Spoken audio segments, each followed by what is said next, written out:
Hi friends, welcome to our channel. இன்றைக்கி நம்ம என்ன பார்க்க போகிறோன்னா, த சீக்ரெட்லேருந்து உங்களுக்கான ரகசியம். இப்போ நான் சொல்ல போகிறத பற்றி கொஞ்சம் யோசிங்க.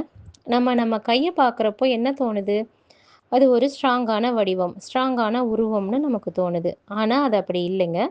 அதை ஒரு மைக்ரோஸ்கோப்க்கு கீழே வச்சு பார்க்குறப்போ அது ஒரு ஆற்றலால் அதிர்ந்து கொண்டிருக்கும் ஒரு தொகுதியாக தான் நமக்கு தெரியும். ஆமாம், இதை பற்றி ஜேம்ஸ் ரே என்ன சொல்கிறாருன்னு நம்ம பார்க்கலாம்.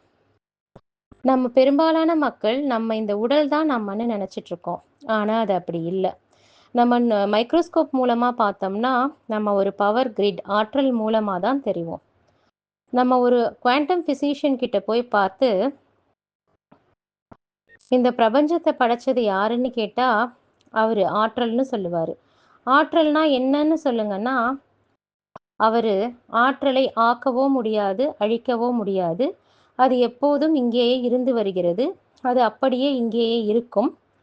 ஆற்றல் ஒரு உருவத்தின் மூலமாக வருகிறது, ஒரு உருவத்தின் மூலமாக இயங்குகிறது, ஒரு உருவத்தின் மூலமாக வெளியேறுகிறதுன்னு சொல்லுவார்.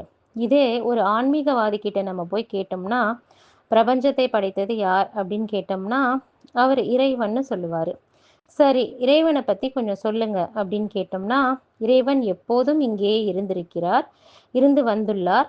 அவரை ஒருபோதும் ஆக்கவோ முடியாது, அழிக்கவோ முடியாது. எப்போதும் எப்படி இருந்தாரோ அப்படியே இருப்பார்.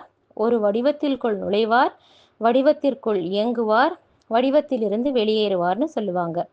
இது ரெண்டும் கூர்ந்து பார்த்தீங்கன்னா ஒரே மாதிரியான விளக்கங்கள், வார்த்தைகள் தான் வேற.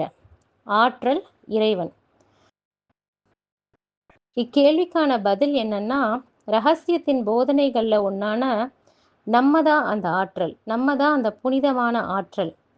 நம்ம ஒரு ஆன்மா, மாபெரும் இந்த சக்தி வெளியில் இயங்கிக்கிட்டு இருக்கிற நம்ம ஒரு ஆன்மா. ஓகே ஃப்ரெண்ட்ஸ், இந்த வீடியோ பிடிச்சிருந்ததுன்னா சப்ஸ்கிரைப் பண்ணுங்கள், லைக் பண்ணுங்கள், ஷேர் பண்ணுங்கள், கமெண்ட் பண்ணுங்கள்.